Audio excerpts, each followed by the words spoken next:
네. 이번 시간에서는 종합소득세 신고 시 경비 인정의 범위 살펴보겠습니다. 첫 번째로 사업소득 금액 계산에서는 부가가치세 어떤 차이가 있는지 말씀드릴 거고요. 종합소득세법상 필요경비 인정 범위를 살펴보겠습니다. 마지막으로는 이제 증빙, 보관 의무에 대해서 말씀드리면서 강의 마치겠습니다. 사업소득 금액은 총수익 금액에서 필요경비를 차감해서 계산한다. 이제 각각 매출액과 매입 개념이다 말씀드리고요. 총수익 금액은 부가가치세 과세 표준과 거의 비슷합니다. 그런데 몇 가지 차이가 발생되는 경우가 있는데요.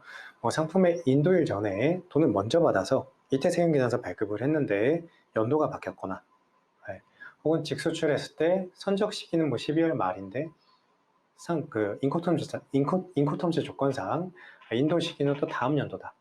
이런 경우나 또 이제 국고보조금, 지원금들 좀 받았을 때 부가세는 안 붙기 때문에 매출액이 총수익 금액이 좀 차이가 발생이 된다 말씀을 드리고요.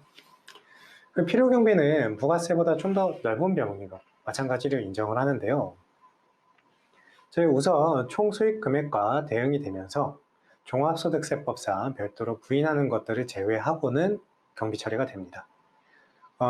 그렇지만 이제 세금계산서, 현금 영수증, 신용카드 영수증 등 적격 증빙을 받는 건 또 아니다 보니까 사업자가 스스로 사업 관련성과 이제 실제로 돈이 나갔다라는 사실을 증빙을 해야 되는데요. 지금 저희 해외 오픈마켓 사업자분들 광고 선전비, 지급수수료, 해외 플랫폼에서 발생되는 수수료이고 우리가 따로 돈을 내는 건 아니에요. 정산대금에서 빠지잖아요. 이런 것들도 별도로 경비 처리를 해야 된다 말씀을 드리겠습니다. 네, 소득세법에서는 필요경비 산입 대상과 불산입 대상을 법에서 구체적으로 좀 열거하고 있는데요. 그중 몇 가지 살펴보겠습니다. 첫 번째, 매출원가입니다. 매출원가는 해당 상품의 매입 가격에 해당 상품을 매입할 때 발생된 모든 재반되는 비용을 전부 다 포함한 개념입니다. 그리고 부가가치세에서는 실제 매출이 발생했는지 안 했는지 상관없이 그냥 공급시기나 세금계산서 기준으로 무조건 부가가치세를 공제를 하는데, 저희 종합소득세 같은 경우에는 총 수익금액에 대응이 돼야 됩니다. 그렇기 때문에 매입한 상품 중에서 실제 판매된 상품만 경비 처리가 가능하고요. 예를 들어서 해당 연도 12월 말일까지 팔리지 않은 게 있다 하면은 그거는 2022년도 12월 말일 기준으로 경비 처리하지 않고 2022년도로 넘겨서 이때 팔리면 이때 매출원가로 처리합니다. 이거 말씀드릴 때 나오는 개념이 기말재고가 되는 거죠.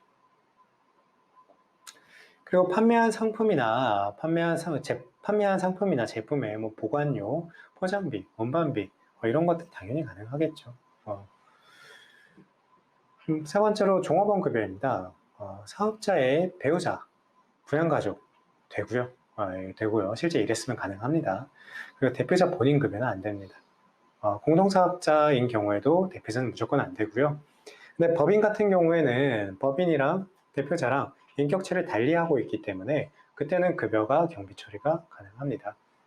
네 번째로 사업 관련 비용 관련해서 발생된 것도 당연히 되고요. 보험료도 당연히 되기는 하는데 우리 이제 화재보험 가입을 하더라도 재물보험을 가입을 하더라도 보장성이 있고 적립성이 있어요. 이것도 나눠서 보장성만 가능합니다. 적립성은 안 돼요. 건강보험, 노인 장기요양보험, 고용보험, 4대 보험이죠. 경비 처리 다 되고요. 그런데 국민연금이 없습니다. 국민연금은 사업소득 계산할 때 경비 처리하는 게 아니라 나중에 종합소득세 신고할 때 소득금액 일단 만들고 소득공제로 따로 빼줘요. 그리고 이제 비용, 이자 비용 같은 경우도 당연히 되겠죠. 그리고 마지막 보시면 29번에서 유사한 성질이라고 나와 있는데 웬만한 건 된다 이런 뜻입니다. 필요경비 불산입 대상입니다. 여기 있는 것들은 특별히 세법에서 안 된다, 경비 인정이 안 된다 라고 되어 있는 건데요. 소득세와 개인 지방소득세, 납부하는 세금은 안 되고요. 벌금, 과료, 과태료, 가산금, 가산세 안 됩니다. 우리가 뭐 이제 신호위반했는데, 운전하다 신호위반했는데 종합소득세를 줄여준다라고 하면 말이 안 되겠죠. 가사경비, 반려동물, 반려동물 사료, 동물병원 진료비 이런 것들 당연히 안 된다. 감가상각비로서 감가상각 범위액을 초과하는 금액. 감가상각비가 뭐냐면 우리가 이제 차량을 산다든가 뭐 이제 기계장치를 산다든가 할 때 뭐 몇 천만 원짜리 이런 것들을 산다고 할 때 이거를 이번에 한 번 쓰고 버리려고 사는 게 아니라 한 번 쓰고 매출 발생시키려고 사는 게 아니라 보통 한 번 쓰면은 몇 년 동안은 쓰죠. 해당 기간에 나눠서 경비 처리를 하는 개념이 감가상각비인데요. 이게 한도가 따로 없다고 하면 이제 사업자가 뭐 본인의 이제 소득세가 많이 나올 것 같다 하면 올해 다 썼다 이렇게 주장하면 안 되니까 감가상각비 범위액이라고 얘기하는 한도 규정이 있습니다. 이거 넘어가면 안 돼요. 부가세, 매입세 있는데 이것도 공제를 받은 것이 안 된다는 거예요. 만약에 지금 옆에 써 있기는 한데 특정 경우에 부가세 공제가 만약에 안 됐다. 간이가세자에게 매입했는데 부가세 공제가 안 되겠죠. 11,000원 주고 매입을 했는데 일반적으로 일반 가세자에게 구입을 했다면 11,000원 중에서 1,000원은 부가세 공제를 받았을 거고 10,000원만 경비 처리하면 되는 내용인데 만약에 이걸 불공제를 받았다. 전에 불공제를 받으면 10,000원만 경비 처리하지 않고 이때 불공제된 1,000원도 포함해서 11,000원이 경비 처리가 됩니다. 그래서 불산입도 말씀을 드리고 산입도 같이 말씀을 드렸어요. 사업 무관비용 당연히 안 되겠죠. 업무와 관련이 없는 것들 저는 뭐 당연히 안 되는 거고. 선급비용. 네, 선급비용은 자동차 보험 생각하시면 되는데요. 자동차 보험 한 번 낼 때 1년치 내시잖아요.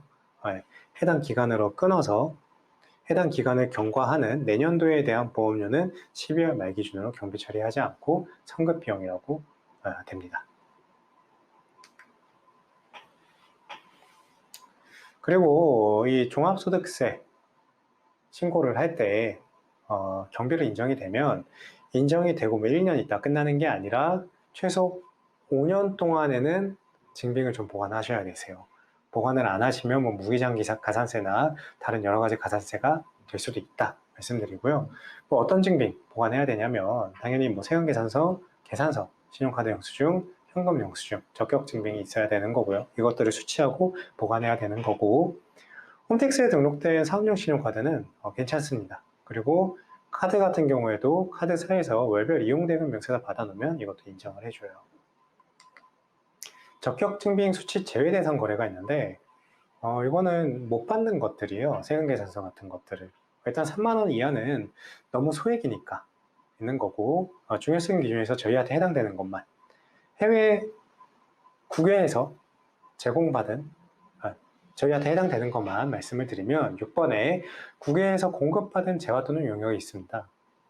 해외 오픈마켓 수수료나 광고 선전비 이런 것들은 국외에서 공급받은 거라 적격 증빙을 받기가 어렵죠. 그리고 외국 인서 수입도 마찬가지고요. 이런 경비들은 사업 관련성과 실제 지출 사실을 확인할 수 있는 서류로 경비 처리가 가능하고 증빙도 따로 보관을 해야 되고요.